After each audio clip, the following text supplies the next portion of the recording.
अस्सलाम वालेकुम स्टूडेंट्स, कैसे हैं आप? आई होप आप सब ठीक ठाक होंगे। कैसे जा रहा है आपका रमज़ान और ईटा की प्रिपरेशन आपकी कैसे जा रही है?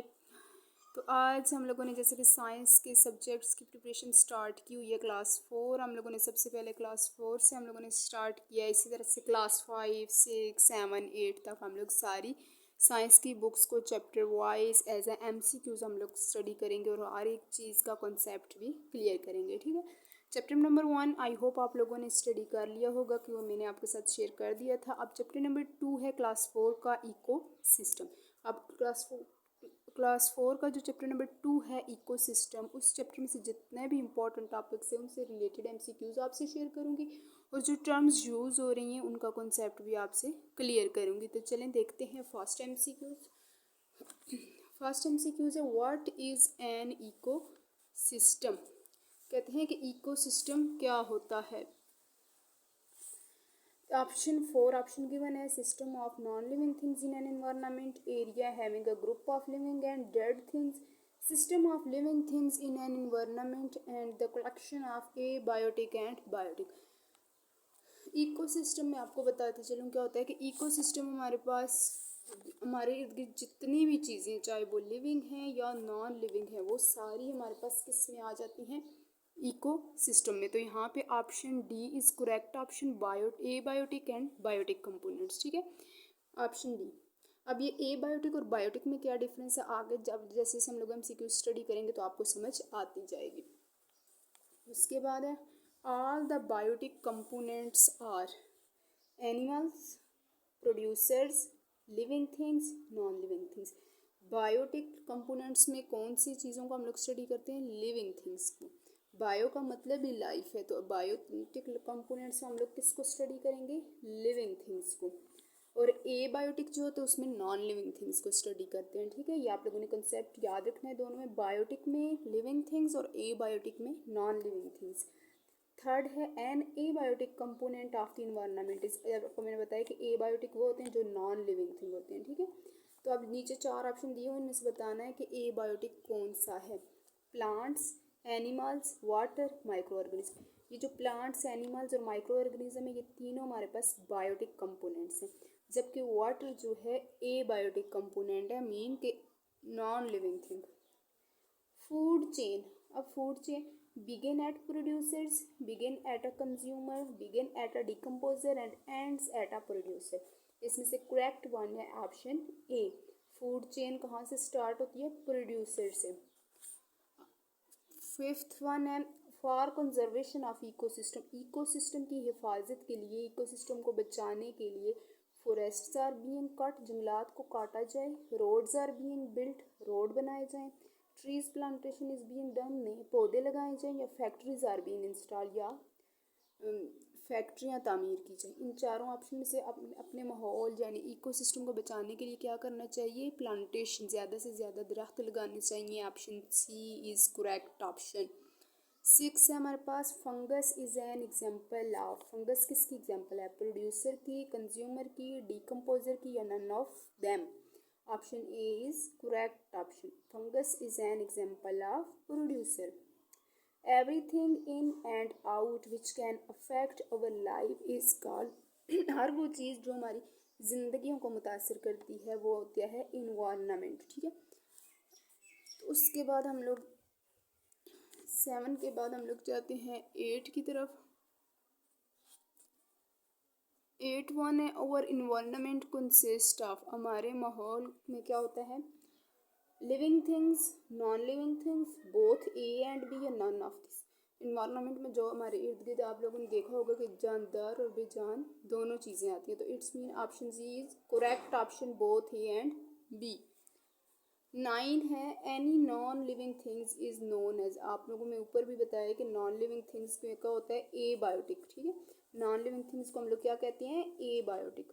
The abiotic component of environment are soil, temperature, air, all of these. ये तीनों के तीनों हमारे पास क्या है, ए बायोटिक कंपोनेंट्स हैं।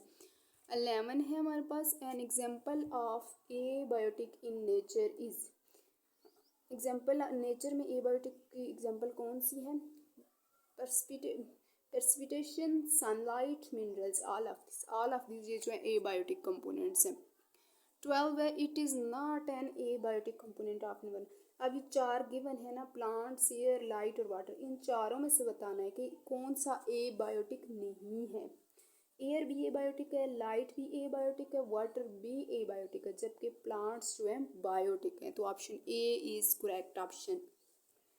Question number 13, which of the following is abiotic component of ecosystem. इन चारों में से बायोटिक कंपोनेंट कौन सा है? प्लांट्स। बाकी तीनों जो है एबायोटिक है। तो option D is correct option. In MCQs को सॉल्व करने के लिए आपको बायोटिक और एबायोटिक का कॉन्सेप्ट होना चाहिए। एबायोटिक में नॉन लिविंग थिंग्स वो और बायोटिक में लिविंग थिंग्स। लिविंग थिंग्स वो चीज़ें होती हैं जो बढ़ती हैं, सांस लेती हैं, एक जगह से दूसरी जगह हरकत करती हैं, मतलब बढ़ती हैं वक्त के साथ, जबकि नॉन लिविंग थिंग्स जो है ना खाती हैं, ना पीती हैं, ना सांस लेती हैं, ना बढ़ती हैं। 14 है sunlight is a abiotic component of the environment like temperature. Option A. उसके बाद है 15, which of the following is the living component of the environment. Living component in चारों में से कौन सा है? प्लांट्स। 16 है which of the following is the non living component of an environment. इनमें से नॉन लिविंग कंपोनेंट कौन सा है? सनलाइट, ये नॉन लिविंग है, ठीक है। 17 है plants make their own food by photosynthesis, they are known as, कहते हैं पौधे अपनी खुराक फोटोसिंथेसिस के जरिए खुद तैयार करते हैं, उनको क्या कहते हैं? प्रोड्यूसर। वो जानदार जो अपनी खुराक खुद तैयार करते हैं उनको हम लोग क्या कहते हैं? प्रोड्यूसर। 18 है एक्वेटिक प्लांट्स। एक्वेटिक प्लांट्स वो होते हैं जो पानी में उगने वाले पौधे, ठीक है। For example lotus, algae are also producers. ये किसकी एग्जाम्पल है? लोटस और एल्गा प्रोड्यूसर्स की। The living things which obtain their food from other things are called consumer. एक जानदार जो अपनी खुराक खुद तैयार करते हैं उनको कहते हैं प्रोड्यूसर। और कंज्यूमर कौन से होते हैं? जो अपनी खुराक दूसरों से हासिल करते हैं उनको क्या कहते हैं? कंज्यूमर। जैसे कि एनिमल्स अपनी खुराक खुद तो नहीं तैयार करते ना, जैसे वो दूसरी चीज़ों पौधों को खा लेते हैं, घास फूस खा लेते हैं, तो इस तरह से इनको क्या कहते हैं? जो अपनी खुराक खुद नहीं दूसरों से हासिल करते हैं वो होते हैं कंज्यूमर। प्रोड्यूसर और कंज्यूमर का आई होप आपको कंसेप्ट क्लियर हो गया होगा। उसके बाद all the animals are consumer. The living things which break down the dead bodies of plants and animals into a simple component for their food from these are called, कहते हैं वो जिंदा जो दूसरी जिंदारों को तोड़ फोड़ गली सड़ी और चीज़ों को खाते हैं उनको क्या कहते हैं? डीकम्पोजर। नेक्स्ट है 22, among living organism bacteria. Bacteria भी हमारे पास क्या है? Decomposer. Fungi are an example of decomposer. Decomposer आपको मैंने बताया ना कि जो डेड बॉडीज़ को तोड़ फोड़ के फिर उनसे खुराक हासिल करते हैं। Which of the following organisms are decomposers. तो इसमें आता है बैक्टीरिया एंड फंजाई। नेक्स्ट है 25, विच of the following is the biggest source of energy in an ecosystem. हमारे इकोसिस्टम में सबसे ज़्यादा सोर्स ऑफ एनर्जी कहाँ से हासिल होती है? सन से।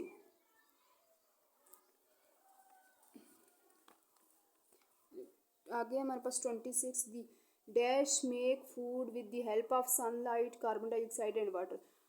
जो प्लांट्स जो है अपनी खुराक तैयार करते हैं in the presence of sunlight, carbon dioxide और वाटर। पौधों को अपनी खुराक तैयार करने के लिए क्या क्या चीज़ें ज़रूरत होती है? Carbon dioxide, water and sunlight.